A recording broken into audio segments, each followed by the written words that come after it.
Magandang araw mga kaibigan. Ito, may bagong world title.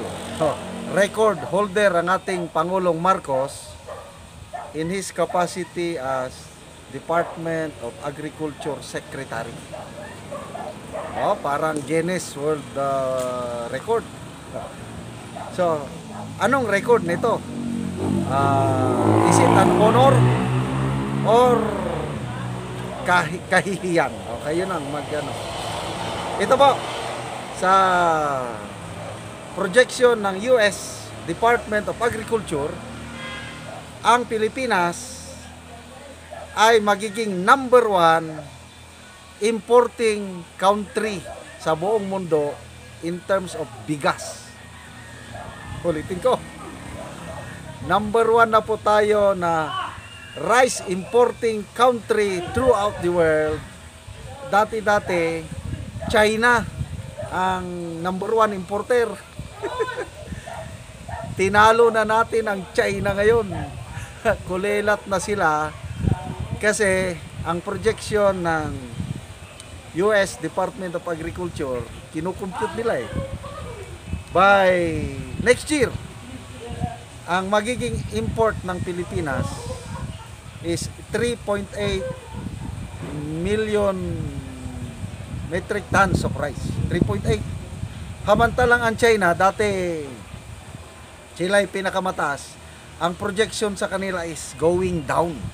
I don't know kung ano yung record nila, but ang projection is maging 3.5 na lang million metric tons of rice ang i-import nila. Okay? Tayo, upward, pataas ng pataas, mula nung umupo ang ating PBBM as presidente, at the same time Agriculture Secretary, yan na, ang laki ng ating rice export. So ulitin ko ang tanong, is this an honor for the country or kahihiyan? Kayo na ang bahalang maghusga. Okay, mayong kaibigan ko nagpadala ng article.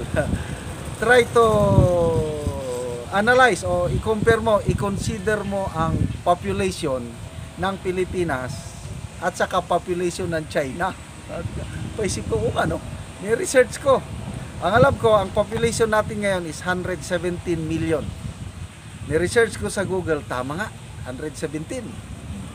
Ang China naman, alam ko, billion na. Tinignan ko, 1.425 billion people. Okay. So, i-compare mo, ang population natin napakaliit. Wala pang 10% ang ating population sa population ng China. Napakaliit ang pakainin natin, 117. So, ano yung ability of a country to feed its people nasa presidente, nasa Department of Agriculture. Okay. Parehas tayong Asians, mahilig talaga sa kanin o rice ang Asian. So, ang in-check Chinese, talagang kain sila ng bigas. Tayo rin kain ng bigas. So, pare-pares tayong matatakaw ng bigas. Kaya lang, tayo ang pinaka number 1 rice exporter. Okay, so, Dumi, kung akong tatanungin nyo, this is very bad. Bakit?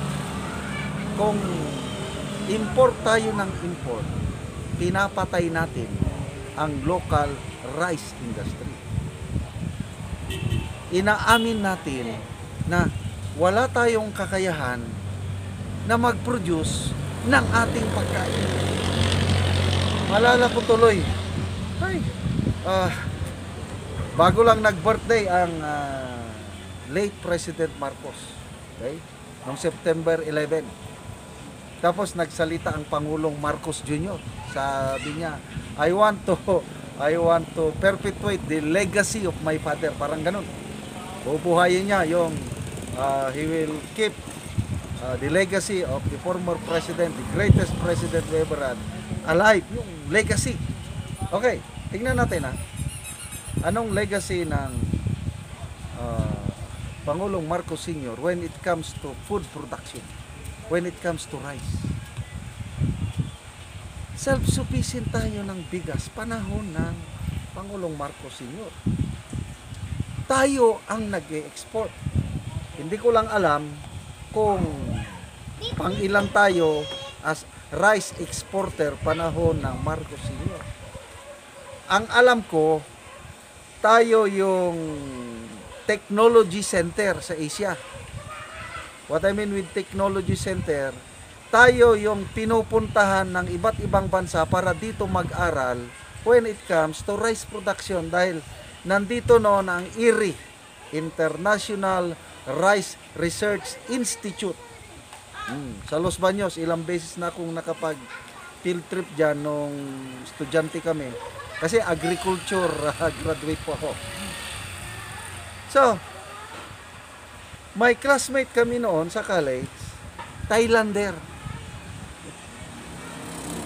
Tapos, sa iba't ibang universities o colleges, agricultural colleges, nandyan, Thailand,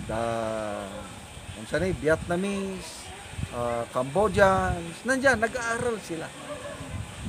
So, ano ngayon? Yung mga nag-aral sa atin, natuto sa atin, sila na ang nag-e-export, sila ang nagtitinda.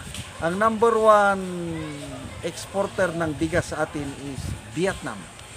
Mga 88% sa ating rice export galing sa Vietnam.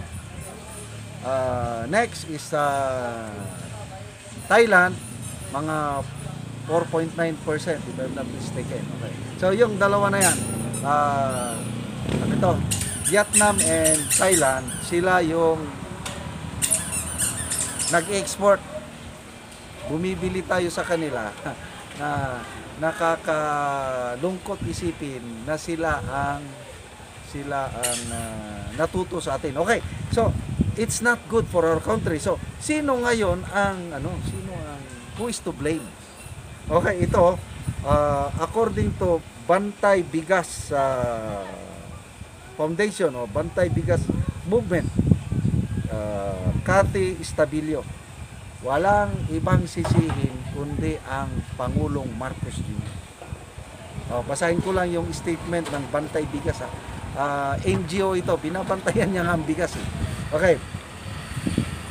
Since the assumption in office, importation always comes out from Marcos' mouth, as he even pleaded to other countries for imported rice despite the country's ability to produce rice.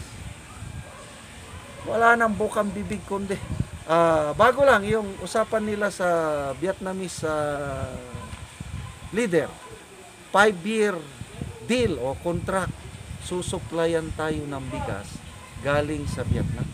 Ibig sabihin, wala nang ibang hangarin itong ating Pangulo kundi mag-import ng bigas. Na again, malala ko yung September 12, anong birthday wish mo, Mr. President, sabi ng media. Ang sagot pa naman niya, my only wish is mapabuti ang agriculture sector. What?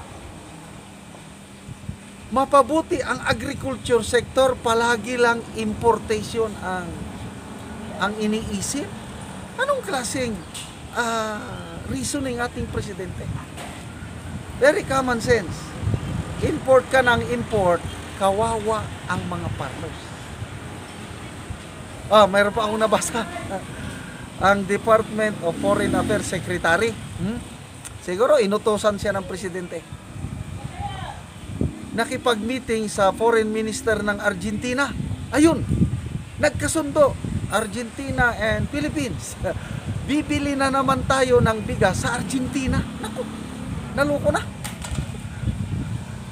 So, ay totoo kung ano pang mga ibang bansa na lalapitan ng gobyernong ito para magbili tayo ng bigas. Basta, Department, DA, hindi na po Department of Agriculture. Very clear na. Department of Angkat. Ito na ang masama. Parang kontrolado na ng mga smugglers ating gobyerno. Kasi ang nakikinabang yan sa importation, mga smugglers. Oh, basta ang farmers, kawawa. So, I hope may pag-asa pa ba tayo na makaproduce. Kasi pinagmamayabang ng Pangulo na meron daw rice self-sufficiency ang kanyang Department of Agriculture. Eh kung mayroon, bakit import ng import? Sa tingin nyo, may kakayahan ba tayong mag-produce ng bigas locally? O kung pasasagutin nyo, yes, kaya natin. Dahil agricultural country tayo. By farmers tayo. Kaya lang nakakatuliro, nakakahilo na itong nangyari sa ating gobyerno. Congratulations, Mr. DA Secretary.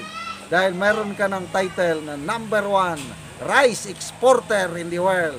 Oh, palakpakan naman natin ang ating DA Secretary, ang ating presidente. Good luck sa inyo.